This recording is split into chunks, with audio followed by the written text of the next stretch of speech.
Bonsoir, merci d'assister à ce live Studyrama TV consacré ce soir à l'ESTA Belfort. Je reçois sur ce plateau pour en parler Jean Grenier-Godard. Bonsoir. Bonsoir à vous. Vous êtes le directeur de cette école. Absolument. Une école qui a pour ADN la double compétence. Vous étiez précurseur il y a 27 ans. Aujourd'hui, c'est un sujet extrêmement d'actualité. Il y a 27 ans, vous innoviez quelque chose aujourd'hui dont tout le monde parle. Alors, l'ESTA Belfort, quelques mots sur cette école. Voilà. C'est une école effectivement qui a été créée en 1986 à l'initiative d'industriels du Nord-Franche-Comté. Alors, le Nord-Franche-Comté, on en parle un peu aujourd'hui dans l'actualité avec Alstom. C'est une région très industrielle où on fabrique des produits techniques complexes. Et les industriels, à l'époque, avaient déjà pressenti le besoin d'avoir une ouverture sur l'international pour aller développer leur marché et puis aller vendre les produits qu'ils fabriquaient. Pour bien les vendre, il faut savoir bien en parler. Et donc, comme il n'y avait pas à l'époque de formation où on alliait ses compétences techniques et business, ils ont eu l'idée de créer cette école avec une très belle intuition. Voilà, il y a 27 ans, effectivement. Quel est le programme? Comment s'organise votre cursus et quelles sont les dominantes, les enseignements que vous dispensez dans votre école? Alors il y a, je vais dire, presque une triple culture, une culture business, une culture scientifique et une culture, je vais dire, presque littéraire avec les langues.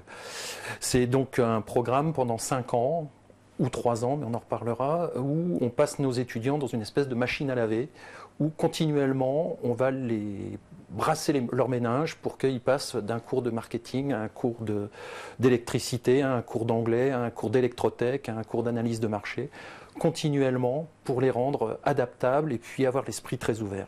Voilà, donc un programme où on associe, on va dire, 40% de technique et 60% de business, voilà, pendant 5 ans, avec entrecoupé des stages pour que nos étudiants puissent aller adapter leurs connaissances sur le terrain avec la réalité des entreprises. On reviendra sur les conditions d'admission et les profils requis pour entrer dans votre école. On reviendra évidemment sur la double compétence, parce que est-ce une plus-value? Est-ce que c'est valorisant? Est-ce que c'est rémunérateur? On y reviendra tout à l'heure. Avant de commencer, vous avez un partenariat très proche avec l'Université de technologie de Belfort, Montbéliard, et même des projets qui vont voir le jour très prochainement. Absolument. Donc il y a un partenariat historique avec l'Université de technologie de Belfort-Montbéliard, l'UTBM, depuis de nombreuses années. Puis nous allons, en quelque sorte, institutionnaliser ces relations avec un rattachement, voilà, de l'école à l'Université de technologie. Voilà, donc c'est on va dire une belle relation qui se densifie et puis qui ouvre un certain nombre de portes. Voilà. Des doubles diplômes à la clé? Double diplôme à la clé, voilà. Donc pour les étudiants de l'ESTA, aujourd'hui, un certain nombre de doubles diplômes possibles, des masters entrepreneuriat, master marketing industriel et technologique, et puis un master d'ingénieur industriel. Et ces masters sont des créations Absolument. Voilà, des masters qui sont en création et qui seront, pour en tout cas 2 d'entre eux, rendus disponibles aux étudiants dès la prochaine rentrée. Septembre 2014. Septembre 2014, absolument. Donc les nouveaux candidats pourront bénéficier de ces formations et de ce partenariat qui se profile. Tout à fait. Et qu'est-ce que ça va impliquer, cette relation avec le monde universitaire? C'est l'évolution de notre diplôme au niveau 1, Bac plus 5, c'est-à-dire qu'on partage déjà une dominante technologique et le positionnement de l'ESTA tient à cette référence-là. Donc pour nous, le fait de nous associer à une école d'ingénieurs, c'est quelque chose de cohérent et de pertinent. C'est très concrètement, depuis longtemps déjà, les professeurs de l'UTBM qui viennent donner les cours techniques à l'ESTA. Voilà. Et puis le développement de la recherche en commun sur un certain nombre de projets qui commencent à se réaliser. Et puis aussi une proximité géographique qui rend possible un certain nombre de collaborations. Voilà. Donc ça paraissait logique et cohérent. Vous avez, en termes de label, des visas et vous avez une évolution. Vous allez vers le visa à 5 ans. Pour l'instant, vous l'avez en 4 ans. Voilà, absolument. On était sur une formation à Bac plus 4 jusqu'en 2010. On est passé aujourd'hui à Bac plus 5. Donc notre diplôme Bac plus 4 est visé jusqu'en 2016. On a eu 6 ans un visa, ce qui est exceptionnel.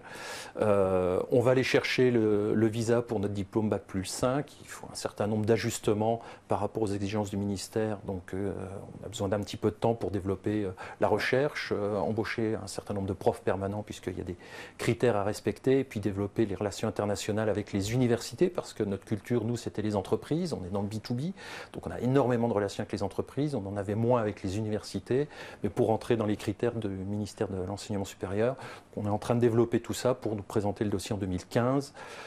Cette année, on présente notre dossier au Registre national de certification professionnelle qui devrait tomber dans les semaines qui viennent. Donc une formation extrêmement soutenue par le monde de l'entreprise. Je crois savoir que vous avez une durée de stage relativement longue pour un cursus en 5 ans. Voilà, absolument. Il y a quasiment 2 ans de stage qui sont répartis tout au long de la scolarité. 3 mois les premières années et puis un stage de 6 mois minimum sur la dernière année. Mais au total, 20 à 24 mois de stage minimum pour que l'étudiant aille régulièrement se confronter au monde de l'entreprise et mettre en pratique ses connaissances. Avec des missions très commerciales, très portées sur le business, très portées sur le management? Alors à géométrie variable et suivant les étudiants et leur profil, il y a des étudiants qui ont des profils beaucoup plus techniques et dans ce cas-là, ils vont aller choisir des entreprises avec des missions plus techniques. D'autres, effectivement, plus business, du montage de réseaux commerciaux, du développement d'affaires, de l'analyse de marché, etc. Voilà, donc des choses très vastes. Voilà. En clair, c'est quoi un ingénieur manager? Quels sont les débouchés de votre école? Quelle fonction on peut exercer? Je pense que c'est plutôt vaste. Dans quel secteur peut-on travailler? Alors en fait, on prépare nous à un métier particulier qui est celui d'ingénieur d'affaires. Voilà, l'ingénieur d'affaires, c'est celui qui identifie des entreprises sur le marché, qui va les rencontrer, qui va identifier leurs besoins, qui va essayer de leur proposer des solutions adaptées, donc les solutions qui existent ou pas en catalogue. Donc si elles existent, il va les vendre, et puis si elles n'existent pas, il va falloir qu'il rencontre donc le bureau d'études, les services achats, les ingénieurs du client pour développer avec eux la solution adaptée. Et puis ensuite, il retourne dans son entreprise pour aller voir ses ingénieurs qui sont des hyper spécialistes du domaine, et puis développer avec eux la solution à proposer aux clients, tout ça dans un système de coopération et non pas de transaction. Voilà, c'est très important, j'insiste là-dessus, on n'est pas dans le vendeur de foire, voilà, pour caricaturer, on est sur de la gestion de la relation avec ses clients et il faut pour ça des profils très particuliers, des étudiants qui ont le sens de la communication, qui sont fiables, qui sont ouverts, qui sont curieux, etc. Donc des profils d'étudiants très particuliers pour un métier particulier aussi, puisque très peu de gens connaissent ce métier d'ingénieur d'affaires. Est-ce demandé? Oui.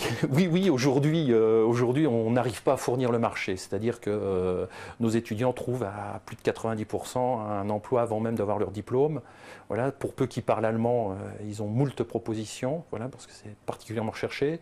Mais aujourd'hui, voilà, le fait de trouver un emploi pour un étudiant de l'école, c'est absolument pas un problème. Je dirais même que certains ont le choix et qui peuvent se permettre de faire les difficiles.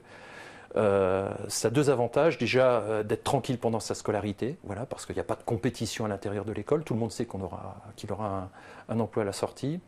Et puis ensuite, ça permet de choisir particulièrement son domaine d'activité. Et là, c'est très très large, puisque les étudiants ont une formation qui leur permet d'être généralistes et donc d'aller choisir l'automobile, l'aéronautique, les télécoms, l'agriculture, pourquoi pas sur du matériel agricole, le médical, etc. etc. Voilà. Donc là-dessus, les étudiants ont vraiment la possibilité d'aller choisir leur domaine de compétences et l'emploi qui leur plaît par rapport à leurs aspirations. Et puis aussi, avec, on le disait tout à l'heure, des profils plus ou moins techniques, plus ou moins commerciaux.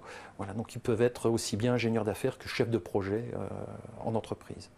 Eric vous a entendu sur les stages et vous demande si on en trouve facilement dans la région de Belfort. Alors, Les stages, nos étudiants les trouvent partout. Alors sur Belfort, on en trouve, puisqu'on est, je l'ai dit tout à l'heure, une région industrielle. Donc il y a beaucoup d'entreprises et de PME.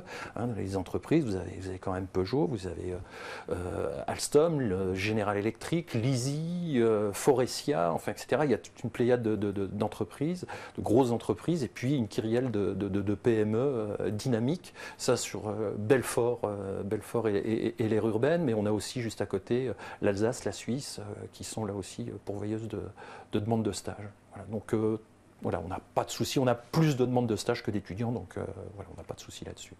Voilà. Vous avez le dispositif de l'alternance. Comment ça se traduit dans votre cursus? Alors le dispositif de l'alternance n'est proposé qu'en 5e année, voilà, pour une seule et unique raison, c'est que pour avoir cette double compétence, il y a beaucoup de connaissances à acquérir et que les programmes sur les 4 premières années sont particulièrement chargés. Donc les entreprises trouvent que les étudiants ne sont pas assez présents chez elles et donc voilà, se font un peu tirer l'oreille. Mais sur la 5e année, donc, il y a ce système d'alternance qui est proposé à nos étudiants. Voilà. Et sur la 5e année exclusivement. Et la dimension internationale, vous parliez des germanophones. Oui. Quelle est la dimension, comment se traduit aussi la dimension internationale au sein du cursus? Alors, très concrètement avec la place des langues. Voilà. Sur la première année, par exemple, c'est 450 heures de langue qui sont dispensées à nos étudiants, donc c'est énorme. C'est l'obligation de faire 6 mois de stage en 3e année dans un pays non francophone avec une mission commerciale. Et puis, très concrètement derrière, des étudiants qui, sur leur stage de 4e ou 5e année, à plus de 50%, repartent à l'étranger. Voilà, donc une place importante sur les langues.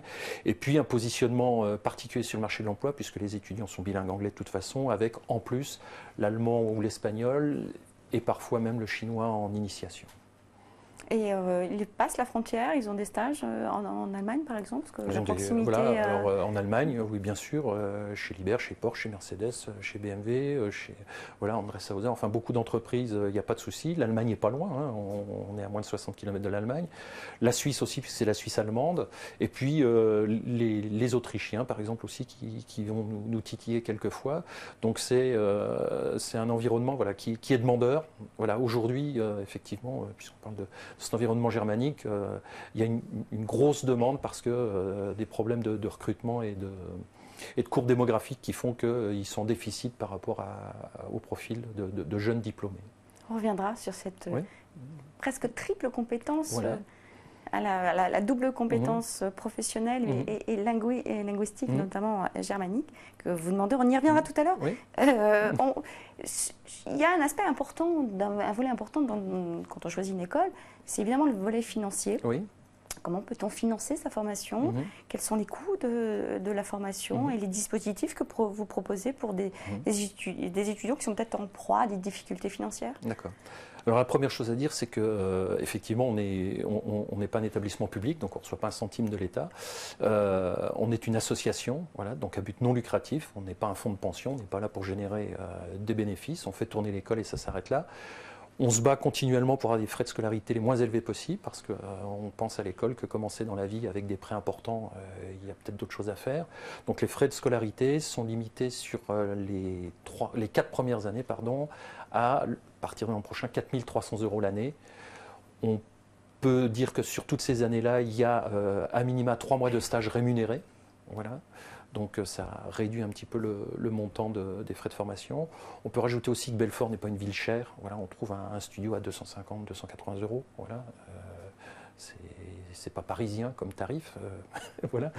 Et puis à côté de ça, on est en train de monter un certain nombre de choses. Alors il y avait des prêts d'honneur, il y a aussi des entreprises on leur propose de défiscaliser et puis d'avoir un fonds pour financer parfois la scolarité d'étudiants. C'est déjà arrivé quelques fois. On est en train de relancer ça et notamment avec aussi Rotary, etc., qui sont en train de monter des opérations pour effectivement financer, en tout cas aider à financer la scolarité d'étudiants méritants. Donc elles sont en quête de talent et les aident tout au long de leur scolarité, à commencer par le financement de leurs études. Et ils suivent jusqu'au bout de leur scolarité? Alors pour l'instant, ce qui s'est passé, ça a été des financements sur une année. Voilà, ce qu'on a réussi à mettre jusqu'à présent au point, c'est financement sur une année. Voilà. Mais pour l'instant, on n'a pas encore eu une entreprise qui a financé la scolarité de la première à la 5e année. Non. Sinon, c'est les bourses classiques. Voilà, c'est les bourses classiques, Crous, etc. Et puis tout ce que peut exister avec les départements, les régions. Voilà. Mais là-dessus, les étudiants savent où se renseigner. Voilà. Et concernant la vie étudiante, la vie à Belfort, des associations étudiantes, vous avez une junior Voilà, alors il y a une junior entreprise, il y a un bureau des sports, il y a un bureau des élèves, voilà, c'est comme dans je vais dire, toutes les grandes écoles. Belfort, c'est une ville où il y a 6000 étudiants. Voilà, donc c'est pas monstrueux, mais en tout cas c'est une ville relativement dynamique à ce niveau-là. Par contre, c'est vrai aussi que c'est une ville de 60 000 habitants, donc c'est une ville de dimension moyenne. Voilà. Mais quand on fait un rayon autour de Belfort, d'une dizaine de kilomètres, on est à plus de 300 000 habitants. L'aire urbaine, c'est 300 000 habitants, puisqu'il y a 3 départements qui se rencontrent dans un petit périmètre, avec la Haute-Saône et puis le Doubs. Voilà, donc une ville sympathique, on est très vite en forêt, il y a une activité culturelle assez remarquable pour une ville de cette taille-là, et puis une activité sportive et des équipements qui sont tout à fait honorables. Beaucoup de questions concernent les conditions d'admission de l'école. Quelles sont-elles? À quel niveau d'admission acceptez-vous les candidats? Quel type de profil? Y a-t-il un concours, demande Sophie? Et nous reviendrons sur une question de Bella, qui est un peu plus technique. D'accord. Alors l'admission, elle se fait au niveau bac, essentiellement. Voilà, à partir d'un bac S, ça représente 75% de nos étudiants, STI 2D ou STL. Voilà, STL pour des étudiants relativement brillants dans la filière, mais parcours scientifique. Voilà, ça on n'y tient, pas d'étudiants de série économique ou littéraire. Voilà, parce que chez nous, la double compétence, il faut cette base technique et technologique absolument. Donc un concours, on n'est pas sur APB parce que, j'en parlerai tout à l'heure, on tient à rencontrer nos candidats. Et puis puisqu'on parlait de niveau d'admission, on a ouvert depuis quelques années une admission à Bac+2, exclusivement pour des DUT ou des BTS, voire des étudiants de classe prépa scientifique. Voilà, exclusivement. De quelle filière? DUT Alors DUT scientifique, alors après, voilà, on est très ouvert, hein, encore une fois, puisque des métiers d'ingénieur d'affaires, il en faut dans tous les domaines. Voilà, donc on ouvre essentiellement sur alors les filières où on recrute le plus, c'est génie mécanique, électrotech, voilà, c'est tout, voilà. Par BTS. Contre, voilà, absolument. Chaudronnerie, pourquoi pas, enfin on est très ouvert, optique pourquoi pas aussi, génie civil, voilà. Donc on est très très large par rapport à ces admissions-là. Et puis dans le cadre de notre développement, à partir de 2015, tout ce qui est chimie biotech également. Antonin vous demande quelles sont les notes du bac requises et Yacine vous demande quel niveau d'anglais vous demandez. Est-ce que c'est éliminatoire? Est-ce que vous jugez les qualités linguistiques? Alors les qualités linguistiques sont appréciées. Voilà. On sait que malheureusement, je le dis avec beaucoup de pincettes, mais le niveau de langue des étudiants arrivant dans le supérieur est rarement aux attentes qu'on pourrait avoir. Donc évidemment, on leur fait passer une épreuve de langue et on souhaite que la note soit la plus élevée possible. Maintenant, ce n'est pas rédhibitoire. Voilà, on prend des étudiants à l'école qui ont un niveau, on va dire, très très moyen. Voilà. Et puis, je parlais tout à l'heure de 450 heures de langue. Il faut savoir qu'à l'école, les cours de langue, c'est par petits groupes de 10-12, voilà, avec un prof natif du pays, et on parle. Enfin, un système qui est très au point, qui fait que nos étudiants progressent rapidement. Donc ça, c'est par rapport aux langues. Après, par rapport au niveau général, c'est vrai que nos étudiants ceux qui rentrent sont moyens plus, c'est-à-dire que la note d'admissibilité, en moyenne, c'est 11-12 minimum en terminale S. Voilà. Mais un étudiant moyen qui argumente et puis qui arrive à nous prouver sa motivation, on fait aussi le pari de le prendre. C'est-à-dire qu'on n'est pas bloqué sur les notes. Voilà. Et l'entretien, chez nous, représente 40% de la note d'admission, voilà, ce qui est énorme.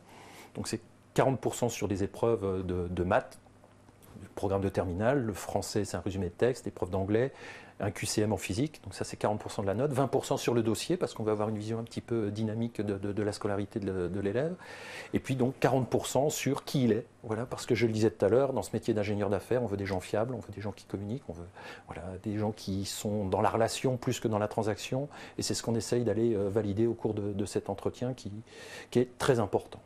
C'est un processus de recrutement identique pour les Bac plus 2 et les Bac plus 3? Alors pour les Bac plus 2, on ne leur fait pas passer les épreuves techniques, puisqu'a priori, ils les ont validées sur leur formation. Donc pour les Bac plus 2, c'est une épreuve de langue et l'entretien.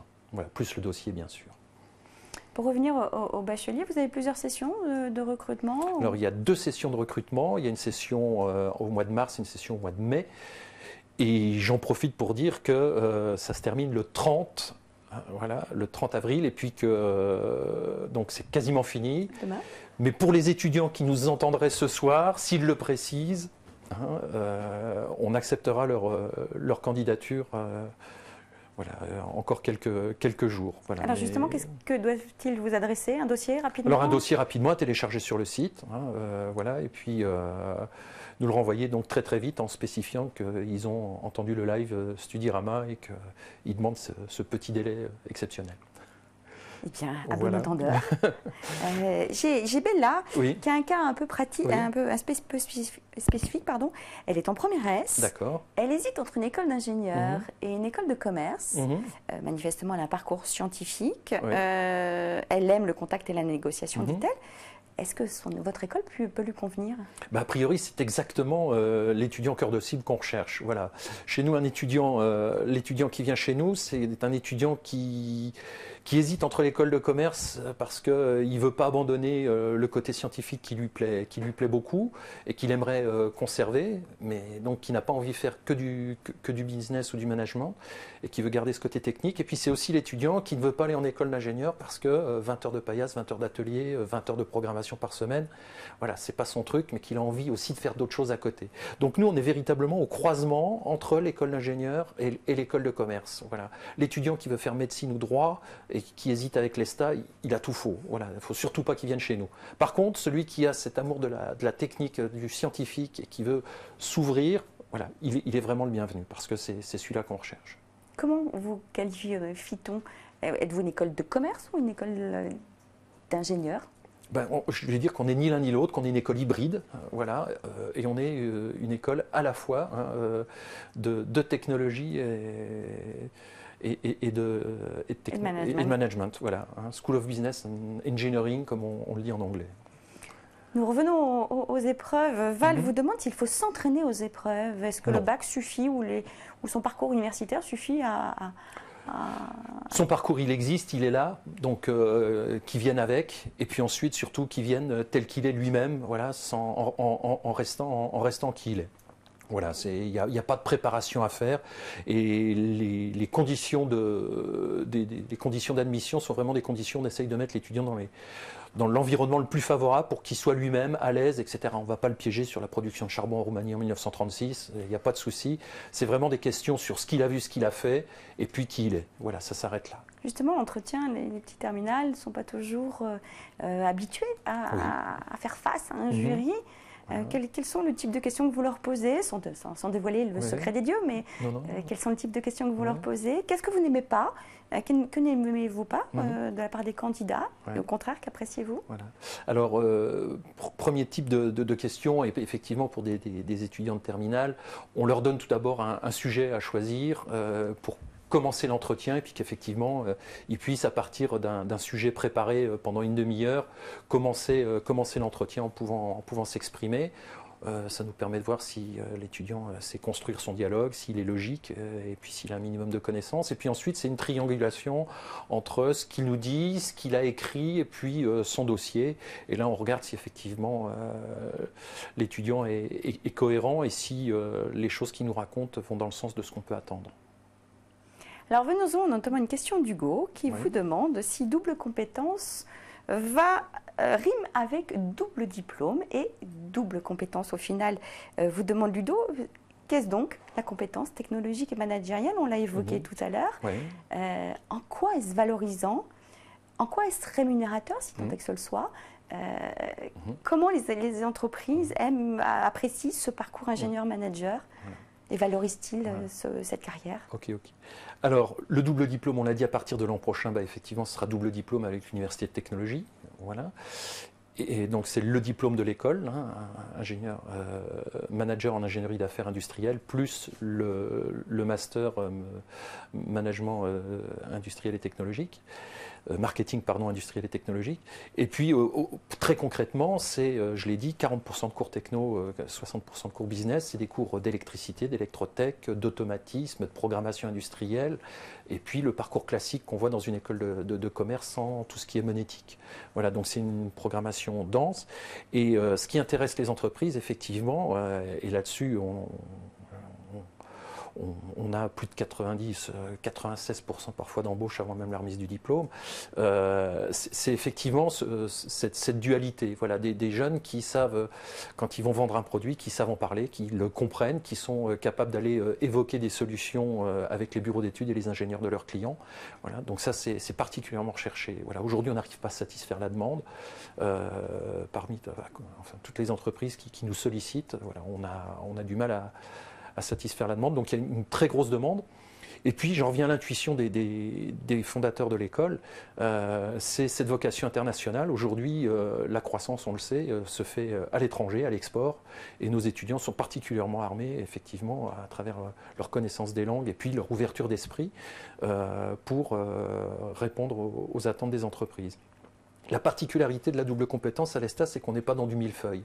Il y a certaines écoles, et c'est tout à fait respectable, qui choisissent de faire du scientifique et ensuite du business. Il y en a d'autres même qui font l'inverse, qui font du business et puis ensuite un petit peu de techno. À l'ESTA, nous,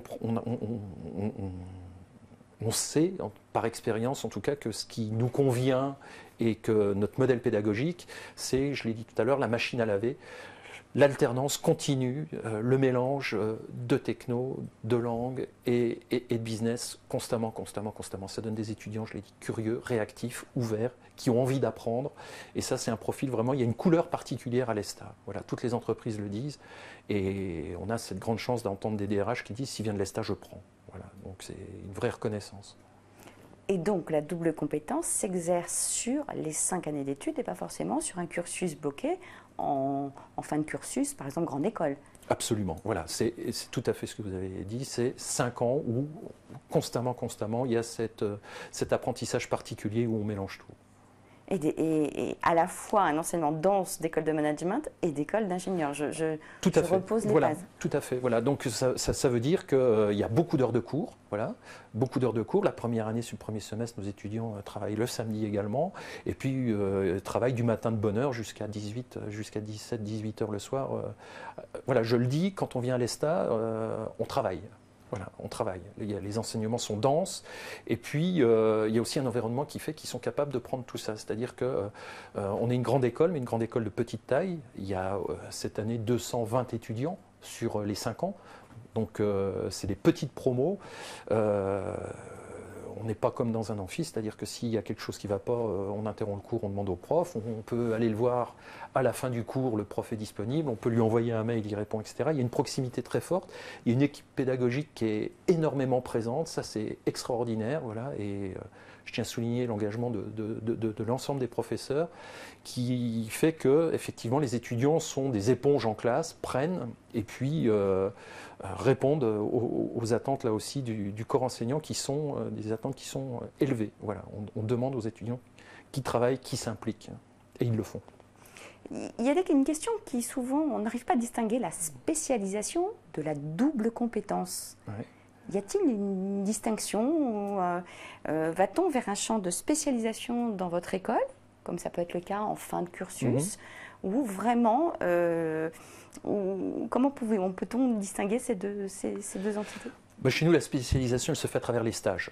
Voilà. L'étudiant choisit son parcours. Certains étudiants choisissent de faire leurs 5 stages tout au long de leur formation dans le même type d'entreprise. Il y en a qui papillonnent et puis qui vont tenter des expériences à droite à gauche pour enrichir leur parcours. Mais cette spécialisation, si l'étudiant l'a choisi, il l'a fait à travers les stages. L'enseignement, par contre, est généraliste. Voilà. Quelques questions encore très pointues.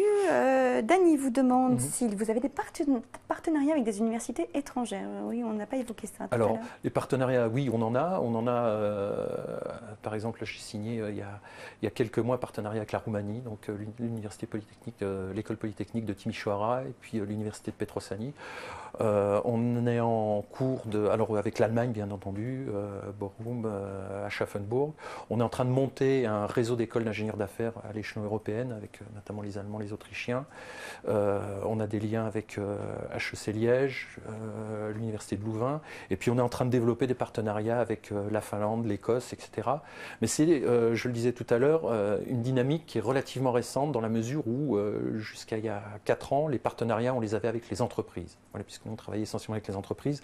Dans le cadre du visa, qu'on va aller chercher en 2015, on nous demande des partenariats avec les universités étrangères. Donc on a mis cette procédure en place qui fait que voilà, on est dans cette dynamique. Mais pour nous, tous les stages à l'étranger se font en entreprise et pas, je veux dire, en auberge espagnole. Par contre, cette année, on a un étudiant qui a été, j'oubliais Neuchâtel, notre partenaire, je veux dire, le premier partenaire. Il y a un étudiant qui a passé un semestre à Neuchâtel. On accueille en ce moment 3 étudiants allemands. Donc les échanges sont en train de se structurer et de se faire petit à petit, effectivement. Mais c'est quelque chose qu'on développe et qu'on va développer encore. Désolée de revenir aux conditions d'admission, mais Hélène est en BTS optique en 2e année et elle est intéressée par votre école, n'a pas un niveau d'anglais, enfin nous dit avoir un niveau d'anglais un peu faible. A-t-elle des chances d'intégrer votre formation? Sans aucun problème. Voilà, BTS technique, oui, et l'anglais, on la remettra à niveau et on fera ce qu'il faut pour qu'elle puisse partir en stage dans son 2e année, puisqu'elle a un parcours 3 ans. Voilà, dans 1 an. Voilà, il n'y a pas de souci, elle peut candidater. Johanna nous offre quelque part une conclusion. Quelle qualité faut-il avoir pour exercer, pour intégrer votre école d'une part et exercer dans ce milieu? Quelles sont les compétences attendues quelque part par les DRH et par l'entreprise? Alors, je vais répondre déjà ce qu'il ne faut pas. Voilà, les gens qui sont dans la transaction, les maîtres du monde, les égocentrés, voilà, tout cela, on les fuit. Voilà, donc on n'en veut surtout pas. Je l'ai dit tout à l'heure, on est dans un métier de relation, donc il faut savoir gérer une relation avec ses clients. Donc ça veut dire que c'est des gens qui ont le sens de l'autre, qui ont une ouverture d'esprit, qui sont curieux, qui sont travailleurs, parce que c'est un métier où on travaille, où on aime le management, parce que en général, on travaille et on ne réussit pas tout seul. Donc il faut savoir aussi gérer ses équipes. Il faut être courageux et puis avoir aussi un petit peu le sens de l'aventure, parce que c'est vrai que bien souvent, voilà, on part sur des projets, on développe, on nous demande de trouver des solutions, donc il faut aussi cet esprit-là. Et là, Juju, excusez-moi, je rebondis sur une question. Vous demande si votre diplôme est reconnu, on y a vu le visa, oui, bien sûr, et les entreprises, on revient sur le RNCP, l'homologation niveau 2 que vous allez bientôt avoir. Niveau 1. Niveau 1. Niveau 1, voilà. À bac plus 5. Que le dossier est déposé, est en étude, et voilà, donc on devrait avoir ça dans quelques semaines, effectivement. Question essentielle. Yann vous demande quelle est la rémunération d'un ingénieur d'affaires. Au demeurant, quels sont les salaires moyens qu'obtiennent vos diplômés au sortir de l'école? Alors on est entre 37 et 39 000 euros en moyenne. Voilà. À l'embauche. Au sortir de l'école? Au sortir de l'école. Voilà. Donc une belle performance, voilà, absolument. Peut-on dire donc que la double compétence est rémunératrice? La double compétence est rémunératrice, elle est recherchée, voilà, les profils sont rares, donc les entreprises la payent, oui. Eh bien, écoutez, merci d'avoir suivi ce live. Monsieur Grenier-Godard, merci, moi qui vous remercie de vos réponses. Merci d'avoir répondu à nos internautes. Encore une fois, merci à vous de nous avoir suivis. À très vite sur un live Studyrama TV.